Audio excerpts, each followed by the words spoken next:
का करायचं आता? सर्वात मोठ्या संख्येचा वर्ग.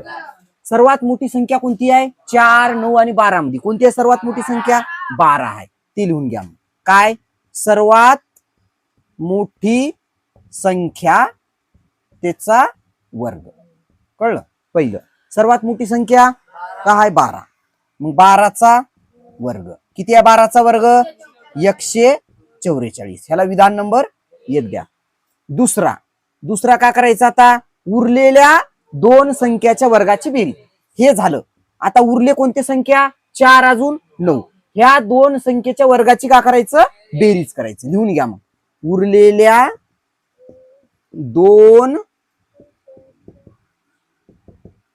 संख्यांच्या वर्गांची बेरीज. बघा उरलेले दोन संख्या कोणते? 4 त्याचा वर्ग अधिक 9 त्याचा वर्ग. उरलेल्या दोन संख्या त्याच्या वर्गाची काय करायचं? बेरीज. 4चा वर्ग 16. 9चा वर्ग किती येतोय? 81. ह्या दोघांची बेरीज बघा. 6 ने 1 7, 8 ने 1 9. किती आलं? 97. आता बघा विधान 1 आणि विधान 2 दोन्ही बरोबर आहेत का? नाही. विधान 1 किती? 144. विधान 2 किती आहे? 97. दोन्ही बरोबर नाहीत. म्हणून काय? 4, 9 आणि 12 पायथागोरसचे त्रिकूट नाहीत. म्हणून लिहून घ्या. म्हणून विधान 1 व 2 वरून सर्वात मोठी संख्या त्याचा वर्ग बरोबर नाही. म्हणून का करायचं? त्याला कट करायचं. बरोबर नाही ती दोघं.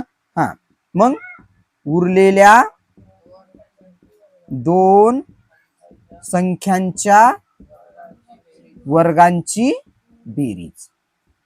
बघा सर्वात मोठी संख्या त्याचा वर्ग आणि उरलेल्या दोन संख्याच्या वर्गाची बेरीज दोन्ही बरोबर आहेत का? नाहीत. म्हणून या बरोबरला काय केलं? कट. सर्वात मोठी संख्या किती आहे? 144. हे बरोबर नाहीत. 97. 144 97 बरोबर आहेत का? नाहीत. म्हणून काय लिहायचं? 4, 9, 12 हे पायथागोरसचे त्रिकूट नाही.